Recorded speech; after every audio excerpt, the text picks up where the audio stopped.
भोलेनाथ जी व पार्वती माता जी की विधिवत पूजा की जाती है। कुछ जगहों पर तो महिलाएं पूजा के लिए माता पार्वती जी की और भगवान शिव जी की और इनके साथ श्री गणेश जी की माटी की प्रतिमा बनाती है। यह व्रत निर्जला और निराहार रहकर किया जाता है। इस व्रत में अन्न या जल ग्रहण करने की मनाही होती है।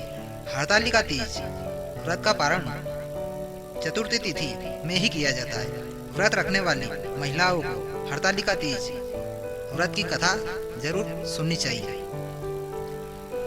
धार्मिक मान्यताओं के अनुसार एक बार हरतालिका तीज व्रत शुरू करने के बाद जीवन भर इस व्रत को नियमित रूप से रखना चाहिए। इस व्रत में भगवान शिव और माता पार्वती को रेशमी वस्त्र अर्पित करना शुभ माना जाता है। हरतालिका तीज व्रत की पूजा प्रदोष काल यानी सूर्यास्त के बाद सबसे शुभ मानी जाती है। मान्यता है कि इस व्रत को करने से सुहागिन महिलाओं को अखंड सौभाग्य के साथ सुख शांति व समृद्धि की प्राप्ति होती है। हरतालिका तीज की कथा के अनुसार माता पार्वती ने भगवान शिव के लिए कठोर तपस्या की थी। दरअसल माँ पार्वती का बचपन से ही माता पार्वती का भगवान शिव को लेकर तो अटूट प्रेम था। माता पार्वती अपने कई जन्मों से भगवान शिव को पति के रूप में पाना चाहती थी। इसके लिए उन्होंने हिमालय पर्वत के गंगा तट पर बचपन से ही कठोर तपस्या शुरू कर दी। माता पार्वती ने इस तप में अन्न और जल का त्याग कर दिया था।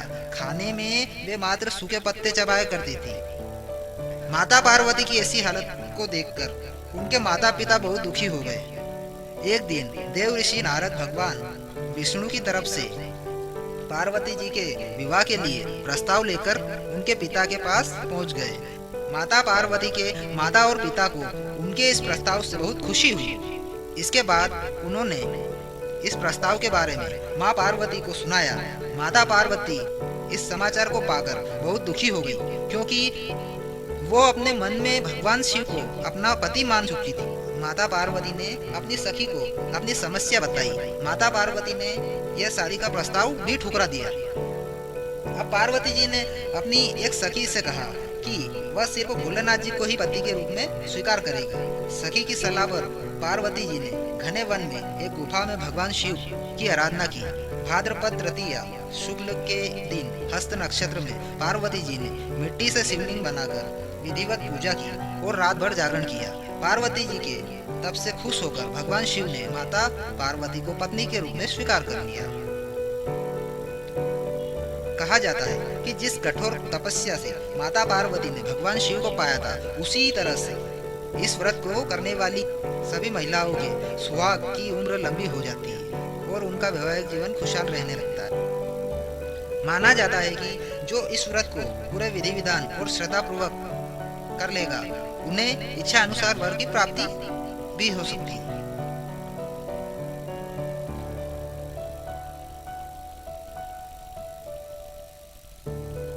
अब हरतालिका तीज की कथा यहाँ विराम लेती है।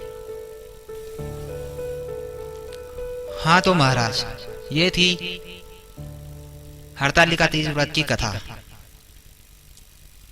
जिस प्रकार से माता पार्वती ने भगवान शिव के लिए कठोर तपस्या व्रत उपवास करे थे, ठीक उसी प्रकार से जो कोई हरतालिका तीज का व्रत उपवास करेगा और विधि विधान से पूजन पाठ करेगा और बाद में कथा श्रवण करेगा, तो उसे भी मनोवांछित फल की प्राप्ति होगी। अब आरती करें। जय श्री राधे कृष्ण।